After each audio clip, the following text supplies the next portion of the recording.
Hello dear student. तो आज के वीडियो में हम लोग क्लास 9th का स्टडी स्टार्ट करेंगे, जिसमें मैं पहले फिजिक्स का चैप्टर लूँगा और फिजिक्स का जो फर्स्ट चैप्टर आपका है मोशन, उसे लेने वाला हूँ। तो ये पहला वीडियो है, इसलिए पार्ट 1 मोशन चैप्टर का पार्ट 1 है।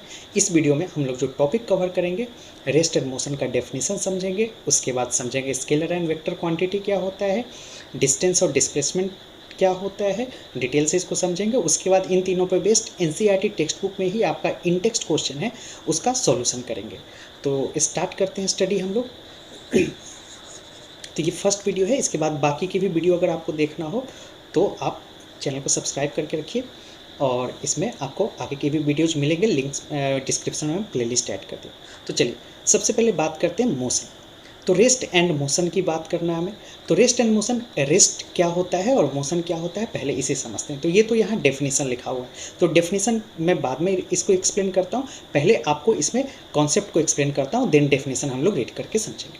तो कॉन्सेप्ट बेसिकली ये है कि रेस्ट और मोशन की जब भी अपन बात करते हैं तो डे टू डे लाइफ में जो नॉर्मल बोलचाल की भाषा है उसमें रेस्ट का मतलब होता है कि कोई आदमी रुका हुआ है, मोशन का मतलब है कोई चल रहा है। बट ये आम बोलचाल की भाषा है। जब आप फिजिक्स की बात करेंगे, फिजिक्स में बात करेंगे रेस्ट और मोशन क्या होता है, तो ये चीज़ें बदल जाता है।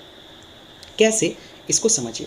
जैसे एक एग्जाम्पल के तौर पे मैं ऐसा लूँ कि सपोज एक रेलवे लाइन है जिसपे एक ट्रेन का एक डब्बा इस तरह से है, थोड़ा सा इसको इससे समझते हैं। हाँ, suppose this is a railway track, और उस रेलवे ट्रैक पे इस तरह से बहुत सारे ट्रेन के डब्बे हैं। तो कोई एक बोगी अपन एग्जाम्पल के तौर पे लेते हैं, और ये प्लेटफॉर्म है। ओके, तो इस एग्जाम्पल से हमें बेहतर समझ में, सपोज प्लेटफॉर्म पे तुम खड़ा हो A, okay, your name is A. अब इस डब्बे के अंदर, ट्रेन के डब्बे के अंदर कोई तुम्हारा फ्रेंड बी नाम का कोई फ्रेंड खड़ा है, फ्रेंड बैठा है, और एक तुम्हारा दूसरा फ्रेंड सी नाम, मतलब तुम प्लेटफॉर्म पे हो और अपने दो दोस्त को तुम स्टेशन पे ड्रॉप करने आए हो। तो तुम्हारा दोनों फ्रेंड जाके एक डब्बे में बैठ चुका है, तुम बाहर से देख रहे हो, your friend is B and C and A is you. अब क्या होता है, अभी ट्रेन बिल्कुल रुका हुआ है, चलना शुरू नहीं किया है, मतलब ट्रेन की स्पीड जो है वो कुछ जीरो है, ट्रेन रुका हुआ है। तो यहाँ पे सपोज बी को एग्जाम्पल ले, तो ये ए जो है बी को देख के किस चीज़ में कहेगा, रेस्ट में, और सी भी किस चीज़ में कहेगा, रेस्ट में। बट अब एग्जाम्पल लेते हैं कि अब ट्रेन कुछ चलना शुरू करता है, सपोज 20 मीटर पर सेकेंड के स्पीड से ये ट्रेन आगे की ओर चलना शुरू करता है। तो धीरे धीरे आपको क्या दिखेगा कि ये ट्रेन थोड़ी देर बाद यहाँ पे है, थोड़ी देर बाद यहाँ पे है ना, अलग अलग लोकेशन पे ट्रेन है ना, जैसे जैसे आगे जा रहा है। अब आप क्या कहोगे, अब देखो इस B का जो डिस्टेंस है आपसे कंटिन्यू बदल रहा है, पहले यहाँ था, अब ये B यहाँ पे है, अब ये यहाँ पे है। तो कंटिन्यू आपसे टाइम के साथ डिस्टेंस बदल रहा है। तो आपका और आपके फ्रेंड्स के बीच का डिस्टेंस जो है वो कंटिन्यू चेंज हो रहा है। कब, जब ट्रेन चलना शुरू करता है। तो जब ये डिस्टेंस कंटिन्यू बदल रहा है तो अब आप B को देख के क्या कहोगे, B किस चीज़ में है, मोशन में है। ठीक है। अच्छा, उसी इंस्टेंट पे जब ये ट्रेन चल रहा तो बोगी के अंदर बैठा हुआ तुम्हारा दोस्त ये सी बी को देख के क्या कहेगा, भले ही ट्रेन 100 के स्पीड से चले, 50 से चले, 20 से चले, लेकिन अंदर जो बैठा हुआ ये बंदा है सी, वो बी को देख के कहेगा कि रेस्ट में है, क्योंकि वो दोनों तो एक दूसरे के साथ फिक्स है, वो दोनों के बीच का डिस्टेंस नहीं बदल रहा। जब ये ट्रेन चल रहा है तो आपके और आपके दोस्त के बीच डिस्टेंस बदल रहा है, बट वो सी जब देख रहा है बी को तो नहीं बदला, क्योंकि ट्रेन में आप भी बैठे रहते हो, तो ट्रेन कितने के स्पीड से भी चले, आपके सामने वाला पैसेंजर के बीच डिस्टेंस कंटिन्यू कांस्टेंट रहता है, उसमें कोई चेंजेस नहीं आता है। तो सी बी को देख के कहेगा रेस्ट में, बट उसी टाइम पे ए बी को देख के कहेगा रेस्ट में। तो अब जरा देखो, अब दिक्कत आ गया। दिक्कत क्या आ गया कि ये बी बंदा जो है, बी नाम का आपका फ्रेंड, ये एक ही टाइम पे मोशन में भी है और रेस्ट में भी है। तो ये कैसे हो सकता है, एक ही टाइम पे रेस्ट और मोशन में। तो यहाँ पे मोशन में किसके रिस्पेक्ट में है, ए के रिस्पेक्ट में, रेस्ट में किसके रिस्पेक्ट में, सी के रिस्पेक्ट में। तो इसीलिए बोला गया है rest and motion are relative term. देखिए यहाँ पे हमने क्या लिखा है, rest and motion are relative term. Rest और मोशन जो है रिलेटिव टर्म है, ना तो कोई बॉडी एब्सोल्यूट रेस्ट में है, ना कोई बॉडी एब्सोल्यूट मोशन में है। ये डिपेंड करता है ऑब्जर्वर। जैसे आपसे कोई पूछे कि ये चीज़ रेस्ट में है या मोशन में, तो आप आंसर नहीं कर सकते फिजिक्स की लैंग्वेज में, क्योंकि आपको पूछना पड़ेगा कि किसके रिस्पेक्ट में रेस्ट और मोशन। जैसा कि यहाँ एग्जांपल देखिए, अगर मैं आपसे सिंपली पूछता है कि ये बी रेस्ट में है मोशन में, आप आंसर नहीं कर सकते, क्योंकि आप पूछोगे कि किसके रिस्पेक्ट में। अगर ए के रिस्पेक्ट में पूछ रहे हो तो आपका आंसर होगा मोशन में, सी के रिस्पेक्ट में पूछ रहे हो तो आपका आंसर है मोशन में। तो सबसे पहला कॉन्सेप्ट तो ये समझना है कि रेस्ट और मोशन जो है वो क्या है, एक रिलेटिव टर्म है ना। ये हमेशा ऑब्जर्वर पे डिपेंड करता है, या अगर थोड़ा बोले तो फ्रेम ऑफ रेफरेंस। खैर फ्रेम ऑफ रेफरेंस की उतनी ज़रूरत आपको नहीं पड़ेगी, है ना। इस साइड आपको दिख भी नहीं रहा होगा थोड़ा सा। फ्रेम ऑफ रेफरेंस वो 11th वगैरह की चीज़ है। हमेशा ध्यान रहे ऑब्जर्वर कौन देख रहा है, किसके रिस्पेक्ट में। ऑब्जर्वर का मतलब कौन देख रहा है ना। तो रेस्ट मोशन ये है। अब रेस्ट कब बोलेंगे कि कोई बॉडी रेस्ट में है, जब भी दो बॉडी के बीच का डिस्टेंस टाइम के साथ चेंज नहीं हो रहा हो। सपोज ये है ऐसे दोनों हाथ, ठीक है, टाइम पास हो रहा है, टाइम तो 1 सेकेंड 2 सेकेंड 3 सेकेंड ऐसे बढ़ रहा है, बट दोनों के बीच डिस्टेंस चेंज नहीं हो रहा है, तो दोनों बॉडी एक दूसरे के रिस्पेक्ट में किस चीज़ में है, रेस्ट में है ना। जैसा यहाँ देखिए, ये पैसेंजर दोनों ट्रेन में जब बैठा है तो दोनों भले ही ट्रेन कितना से भी चले, है ना, आम भाषा में हम कुछ भी बोले, but in term of physics या साइंस के लैंग्वेज में हम लोग क्या बोलेंगे, ये दोनों के बीच का डिस्टेंस देखिए बदल रहा है क्या। ऐसा तो नहीं हो रहा है कि आपका दोस्त दूसरे बोगी में चला जाता है, ट्रेन चलने लग जाइए, है ना, बर्थ जहाँ का तहाँ रहता है ना। तो दोनों बॉडी जो है एक दूसरे के रिस्पेक्ट में रेस्ट में है ना। तो यहाँ देखिए हमने डेफिनेशन के अंदर क्या लिखा है ना, साथ साथ डेफिनेशन भी लेते चलेंगे, और नोट्स जहाँ भी आपको ज़रूरत लगे आप स्क्रीनशॉट लीजिएगा, है ना। और लिंक में इंस्टाग्राम आईडी है, आप चाहे तो मुझे इंस्टाग्राम पे भी फॉलो कर सकते हैं, है ना। तो चलिए इसमें देखते हैं। तो देखिए अब यहाँ हमने डेफिनेशन एक बार एक्सप्लेन कर दो। Two bodies are said to be in rest with respect to, ये WRT का मतलब है विथ रिस्पेक्ट टू, ठीक है ना, each other when distance between them does not change with passage of time. Okay, time के साथ डिस्टेंस अगर नहीं बदलता है तो हम क्या बोलेंगे, दोनों एक दूसरे के साथ रेस्ट में। अब बात करते हैं मोशन की। तो मोशन में क्या है, two bodies are said to be in motion with respect to each other when distance between them changes with passage of time। Okay, तो देखिए यहाँ साफ साफ लिखा है टाइम के साथ डिस्टेंस चेंज होगा तो अपन क्या बोलेंगे, दोनों बॉडी एक दूसरे के साथ मोशन में है। जैसे यहाँ ए बंदा यहाँ पे देखा, तो आई होप आपको क्लियर हुआ होगा। तो फिर से एक बार रिवाइज करते हैं। रेस्ट में क्या है, हिंदी में मतलब सिंपल भाषा में, जब भी दो बॉडी के बीच का डिस्टेंस टाइम के साथ चेंज नहीं हो, फिक्स रहे, तो बोलेंगे रेस्ट में। जब भी दो बॉडी के बीच का डिस्टेंस टाइम के साथ चेंज हो रहा हो, दोनों एक दूसरे के साथ मोशन में है। ओके, एंड लास्ट नोट में एक पॉइंट लिखा है, rest and motion are relative term. Okay, हमेशा ऑब्जर्वर पे डिपेंड करता है। तो आई होप आपको ये कॉन्सेप्ट क्लियर हुआ हो। मैं इसे क्लीन कर देता हूँ, आप यहाँ से करें। चैनल को सब्सक्राइब जरूर करिएगा ताकि सारे वीडियोज आपको मिलता रहे। डिस्क्रिप्शन में मैं लिंक डाल दूंगा प्लेलिस्ट का, वहाँ से आपको इसके चैप्टर के बाकी वीडियो जो मिलेंगे। तो पहले फिजिक्स वगैरह की वीडियो डालूंगा, फिर कमिंग फ्यूचर में मैं केमिस्ट्री और बायो की भी वीडियो डालूंगा, है ना। तो एक्चुअली जो मेरा कोर्स सब्जेक्ट है वो फिजिक्स है। मैं 11th 12th को फिजिक्स पढ़ाता हूँ, तो अपने चैनल पे 9th का भी थोड़ा बहुत वीडियो, 9th 10th का सोचा हूँ इसमें 9th 10th का भी वीडियो अपलोड होगा। ओके, तो आप चैनल पे बने रहिएगा, बेल आइकन को जरूर दबाइएगा ताकि नोटिफिकेशन आपको मिलता रहे। अब जो भी वीडियो मैं डालूंगा तो इसमें ये चीज़ मान के चलिए, उसमें कंप्लीट वीडियो होगा। हमारा जो स्टडी होगा वो NCERT बेस्ड होगा। आपका NCERT text book best text book है, ठीक है। हमेशा कोशिश करिए पहले उसको फॉलो करने का, देन आप साइड से किसी भी बुक या कुछ भी बनाइए, है ना। तो NCERT पे बेस्ट हमारा लेक्चर होगा, जिसमें मैं NCERT के सारे क्वेश्चन को डिटेल सॉल्यूशन के साथ करूँगा। इसमें इन टेक्स्ट क्वेश्चन भी होगा, और जो चैप्टर के एंड में एक्सरसाइज में होता है वो क्वेश्चन भी होगा। तो थ्योरी NCERT बेस्ड और NCERT के क्वेश्चन, तो कंप्लीट NCERT बेस्ड आपका प्रिपरेशन होगा, जिसमें हर एक चीज़ कॉन्सेप्ट के साथ अपन कवर करेंगे। ओके, तो चलिए चलते हैं नेक्स्ट स्लाइड पे। अब आता है scalar and vector quantity. I think ये पोर्शन थोड़ा सा आपको दिखने में दिक्कत हो रहा हो, तो मैं रीड कर दूंगा। वो मेरी पिक्चर की वजह से हो सकता है पीछे हाइड हो गया हो, बट स्टिल कोई दिक्कत नहीं, मैं दोबारा इसको रीड कर दूंगा, आप वहाँ से ठीक कर लेना। तो चलिए अब इसमें देखिए, अब बात आता है ये दो क्वांटिटी। इस फिजिक्स में दो तरह की क्वांटिटी होता है, एक होता है स्केलर और दूसरा होता है वेक्टर।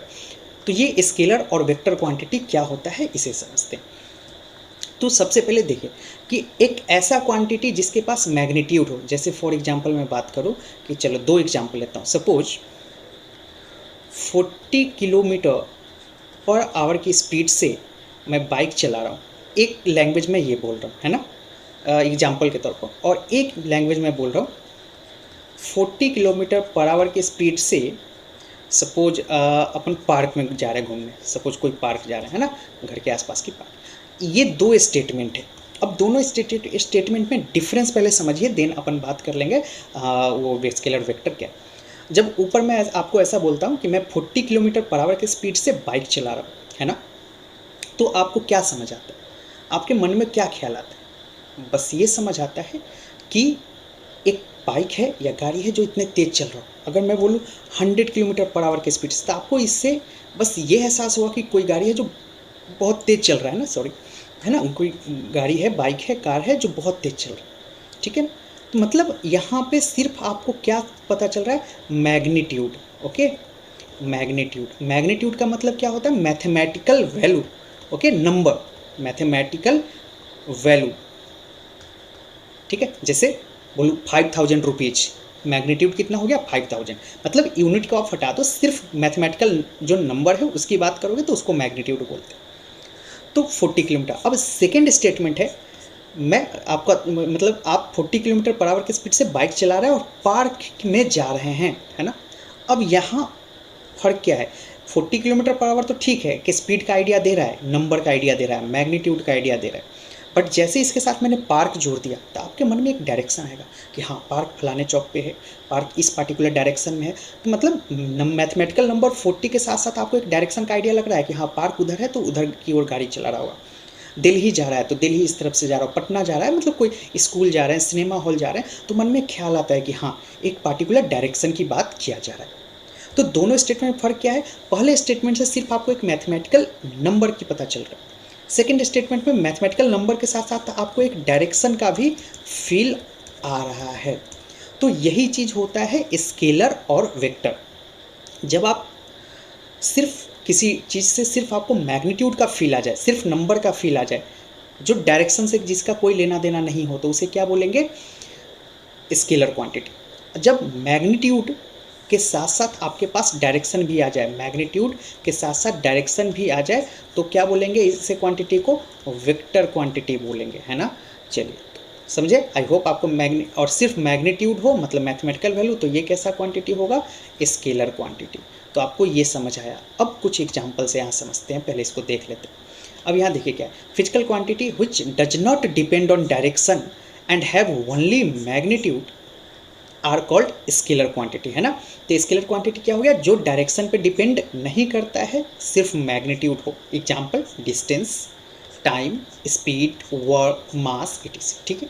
इसमें बहुत सारी क्वांटिटी, जैसे वर्क वगैरह के बारे में भी आने वाले चैप्टर में हम लोग को पढ़ना है, स्पीड इसी चैप्टर में पढ़ना है, तो डिस्टेंस वगैरह को हम लोग स्केलर बोलते हैं। जब बात वेक्टर की करते हैं तो physical quantity which have direction, मतलब डायरेक्शन हो, as well as magnitude, direction के साथ साथ मैग्नीट्यूड हो, तो उसे क्या बोलेंगे, वेक्टर क्वांटिटी। जिसका एग्जांपल क्या है, displacement, velocity, acceleration, force, etc.. Force है, जैसे सपोज किसी चीज़ को हमें उठाना है तो ऐसे पकड़ के ऊपर की ओर खींचते हैं, तो अगर उठाना है तो ऊपर खींचते हैं, नीचे रखना है तो फोर्स नीचे लगाते हैं, यानी फोर्स कहीं ना कहीं डायरेक्शन पे डिपेंड करता है। तो फोर्स भी हमारा एक अलग चैप्टर है जिसमें हम लोग पूरे डिटेल में पढ़ेंगे।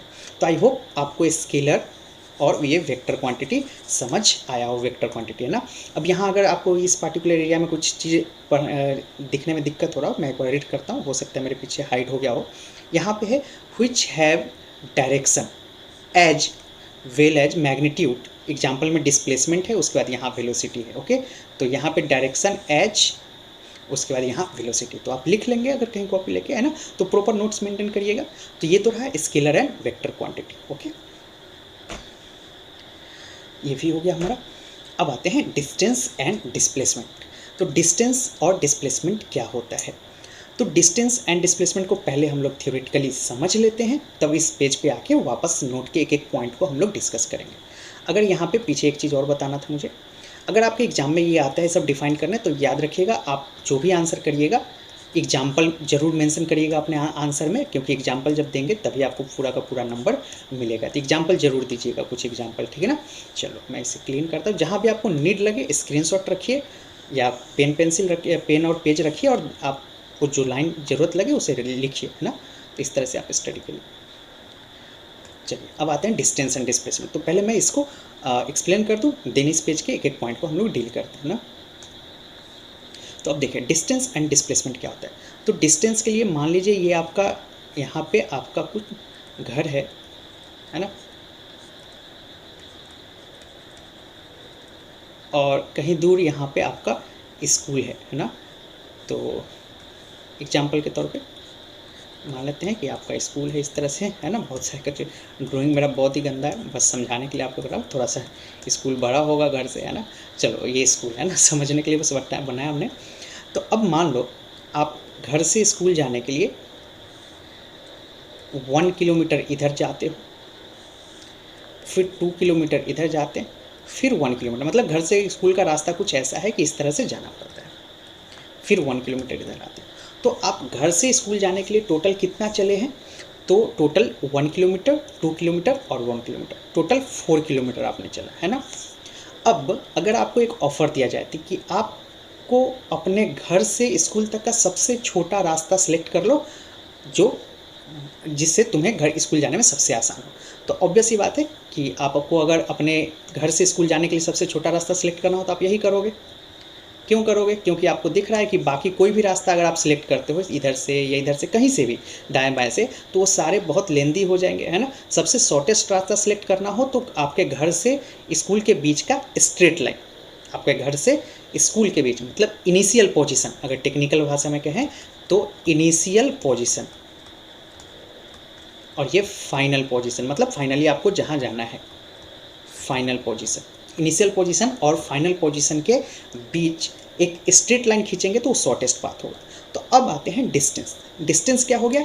Actual length of the path covered by a body. It is the actual length of the path covered by a body, है ना। किसी जगह पे, एक जगह से दूसरे जगह पे जाने के लिए, इनिशियल से फाइनल के लिए जाने के लिए जो आपने actual length of the path covered किया है उसे बोलेंगे डिस्टेंस। ये डायरेक्शन पे डिपेंड नहीं करता। लेकिन जब डिस्प्लेसमेंट की बात करेंगे तो इनिशियल, आपको इस बात से मतलब नहीं है कि आप किधर से उस गए हो, आपका इनिशियल से फाइनल पोजीशन के बीच एक सीधी लाइन खींचोगे, that will be your displacement. तो डिस्प्लेसमेंट का मतलब क्या हो गया? इनिशियल और फाइनल पोजीशन के बीच का सबसे छोटा रास्ता, और वो कौन होगा? एक स्ट्रेट लाइन, है ना। अगर आपको यहाँ से ए से बी जाना है तो सबसे छोटा रास्ता कौन है? ये है ना। तो ये रहा इनिशियल और फाइनल पोजीशन के बीच का सबसे शॉर्टेस्ट रास्ता। तो अब आते हैं इस पेज पे, हम लोग डिस्कस कर लेते हैं नोट्स को एक बार। तो देखिए ये क्या हो गया? It is actual length of the path covered by a body. किसी बॉडी ने जो एक्चुअल लेंथ जो पाथ कवर्ड किया है उसे डिस्टेंस बोलेंगे। डिस्प्लेसमेंट में it is shortest distance between initial and final position. Initial position का मतलब क्या? जहाँ से शुरू करते। फाइनल पोजीशन का मतलब क्या? जहाँ पे हम लोग यात्रा खत्म करते हैं, तो उसके बीच की शॉर्टेस्ट डिस्टेंस। तो पहला पॉइंट ये रहा, डिस्टेंस कभी भी आपका जीरो नहीं होगा, बट डिस्प्लेसमेंट जीरो होगा। अब समझते हैं डिस्प्लेसमेंट जीरो कब होगा। सपोज आप ए से चलना शुरू किए और ऐसे घूम के वापस ए पे ही आ गए, मतलब ऐसे गए, ऐसे गए। तो डिस्टेंस की बात करें तो आप पूरा लेंथ जोड़ोगे, ये स्क्वायर जो भी स्क्वायर है, रेक्टेंगल है, पूरी लंबाई को जोड़ के डिस्टेंस बताओगे। लेकिन जब मैं डिस्प्लेसमेंट पूछूंगा तो आप डिस्प्लेसमेंट क्या बताओगे? आपका देखो, आपने चलना कहाँ से शुरू किया था? ए से, फाइनली ख़त्म क्या कहाँ किया? ए पे। तो डिस्प्लेसमेंट हमने क्या बताया था? इनिशियल और फाइनल पोजीशन के बीच के सबसे शॉर्टेस्ट डिस्टेंस को डिस्प्लेसमेंट बोलते हैं। अब इस केस में आपका इनिशियल पोजीशन भी ए है और फाइनल पोजीशन भी ए है, जहाँ से चलना शुरू किया वहीं पे आके ख़त्म किया, तो ऐसे केस में डिस्प्लेसमेंट क्या हो जाएगा? जीरो। तो ध्यान रखिएगा, डिस्प्लेसमेंट जीरो कब होता है? जब इनिशियल और फाइनल पोजीशन सेम हो जाए, है ना। तो यहाँ पे ध्यान रखिएगा, it can be zero. Zero होने का कंडीशन क्या है? इनिशियल और फाइनल पोजीशन सेम हो जाए। पोजीशन जब सेम हो जाए तो ये कहीं ज़रूरत लगे तो लिख लेना। ये पोर्शन हो सकता है थोड़ा हाइड हो, मैं रीड कर दूँगा। एसआई यूनिट मीटर होगा, इसका भी एसआई यूनिट ये मीटर ही लिखा है यहाँ पे, है ना। Its SI unit is metre. ये एक स्केलर क्वांटिटी होगा क्योंकि हमने देखा डिस्टेंस डायरेक्शन पे डिपेंड नहीं करता है। बट जब डिस्प्लेसमेंट की बात करते हैं तो ये वेक्टर क्वांटिटी होगा। यहाँ पे हमने वेक्टर क्वांटिटी लिखा है, अगर आपको नहीं दिख रहा हो तो देख लीजिएगा, है ना। वेक्टर क्वांटिटी क्यों? क्योंकि डिस्प्लेसमेंट डायरेक्शन पे डिपेंड करता है। डायरेक्शन कहाँ से कहाँ होता है? तो इनिशियल टू फाइनल पोजीशन ही तो डिस्प्लेसमेंट का डायरेक्शन है। तो आई होप आपको रेस्ट मोशन समझ आया हो।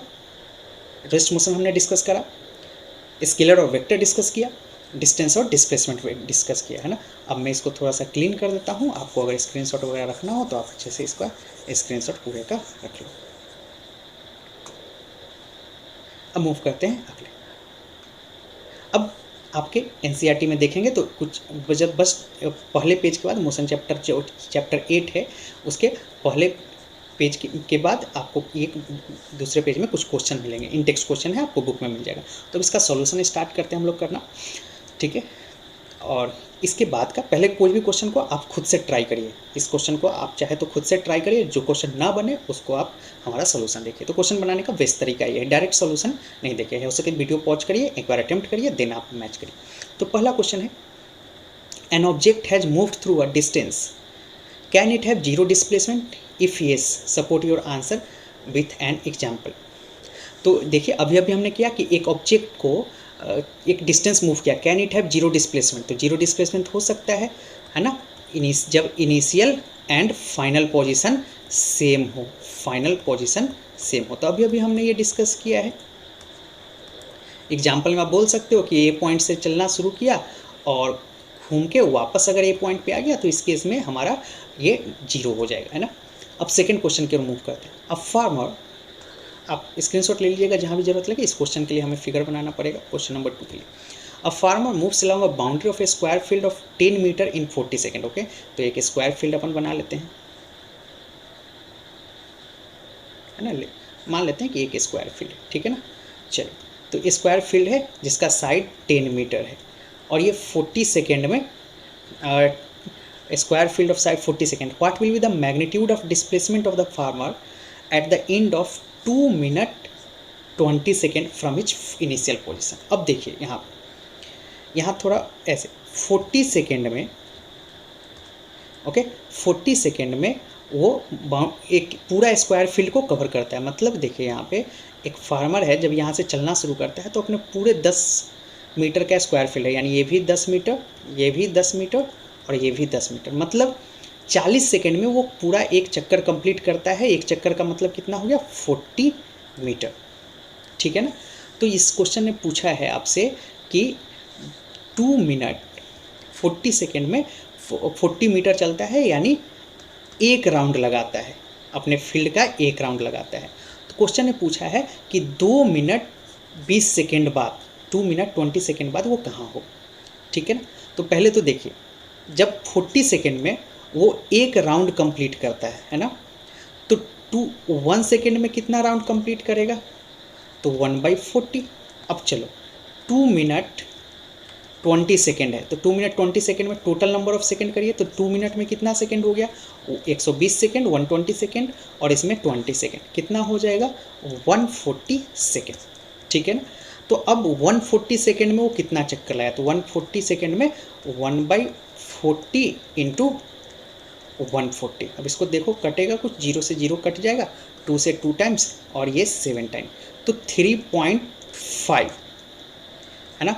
तो वो अब जो भी फार्मर है वो अपने फील्ड का कितना 3.5 राउंड लगाएगा। तो ये सिंपल एक कैलकुलेशन है, 3.5 राउंड लगाएगा, मतलब 3 चक्कर वो कंप्लीट करेगा, है ना। और उसके बाद आधा चक्कर, हाफ चक्कर का मतलब यहाँ कहीं वो होगा, यहाँ से हाफ, तो फाइनली 3 कंप्लीट चक्कर और एक यहाँ पे उसका लोकेशन होगा। तो ये होगा, what will be the magnitude of displacement of the farmer. Okay, अब देखिए यहाँ पे, तो इस क्वेश्चन को फाइनली कंप्लीट करते हैं। Magnitude of displacement of the farmer at the end of 2 minute 20 second. तो 2 मिनट 20 सेकेंड बाद ये यहाँ पे है, ठीक है ना।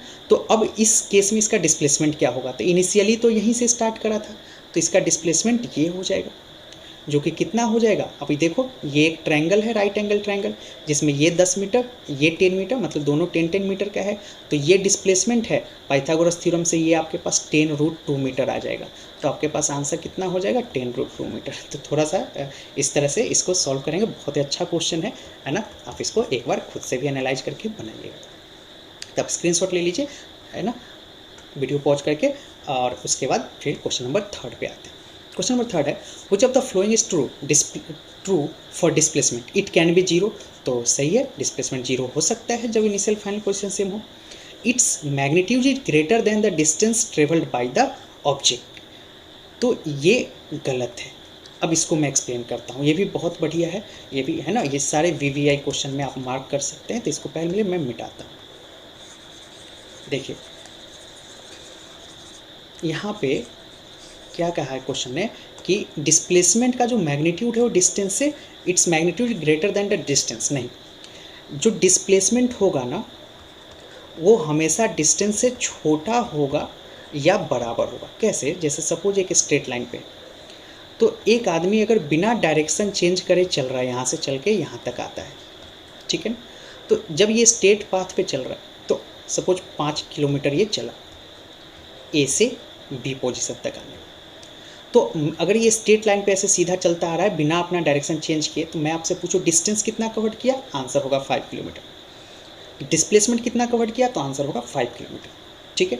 लेकिन जैसे ही सब कुछ, अब ये एक ऐसा केस है जहाँ पे डिस्टेंस और डिस्प्लेसमेंट आपस में इक्वल होता है। कौन सा केस? जब बॉडी बिना डायरेक्शन चेंज किए जब चलता है स्ट्रेट लाइन में, तो उस केस में डिस्टेंस और डिस्प्लेसमेंट इक्वल होगा। बाकी सारे केस में डिस्टेंस बड़ा होगा, डिस्प्लेसमेंट छोटा होगा। क्योंकि सपोज लेट से कि ये आदमी थोड़ा सा भी रास्ते में कोई ज़रूरत पड़ा सपोज, और ये वापस आया है ना, और फिर यहाँ से चलना शुरू किया, तो डिस्टेंस 5 किलोमीटर प्लस कुछ ना कुछ बढ़ गया। डिस्टेंस कैसे बढ़ा? 5 किलोमीटर तो ये सीधा है, बट रास्ते में इसने थोड़ा सा ऐसे यू टर्न लिया और फिर वापस ऐसे चला, तो ये जो छोटा सा डिस्टेंस है वो ऐड करके डिस्टेंस को बढ़ा दिया। बट डिस्प्लेसमेंट अभी भी इनिशियल ये और फाइनल ये, रास्ते में ये घुमा किधर से चला इससे मतलब नहीं, इनिशियल और फाइनल पोजीशन के बीच अभी भी डिस्टेंस 5 है, तो डिस्प्लेसमेंट तो अभी भी डिस्प्लेसमेंट कितना है? 5। तो ध्यान रखिएगा, सिर्फ एक केस में डिस्टेंस और डिस्प्लेसमेंट इक्वल होता है, जब बिना डायरेक्शन चेंज किए कोई बॉडी मूव करता है। बाकी सारे केस में डिस्प्लेसमेंट कम होता है, छोटा होता है। तो ये लास्ट वाले के बारे में क्या बोलोगे? ये है फॉल्स स्टेटमेंट आपका, ठीक है। तो नेक्स्ट वीडियो में अपन करेंगे स्पीड, मतलब यूनिफॉर्म नॉन यूनिफॉर्म मोशन के बारे में पढ़ेंगे, स्पीड वेलोसिटी समझेंगे, उसके बाद आने वाले वीडियोज़ में इक्वेशन ऑफ मोशन वगैरह भी देखेंगे, जो कि बहुत इंपॉर्टेंट है। तो चैनल को सब्सक्राइब करना नहीं भूलिएगा और बेल आइकन को भी दबाइएगा, ताकि आपको समझ में आपको आपके पास वीडियोज़ का लिंक जाए जब भी अपलोड हो। ओके, तो थैंक यू फॉर वॉचिंग। अगर एक और चीज़, कोई भी डाउट अगर आपको हो, ठीक है ना, अगर कोई भी डाउट हो तो आप आराम से कमेंट सेक्शन में पूछ सकते हैं, मैं आंसर करूँगा आपके। ओके, चलिए।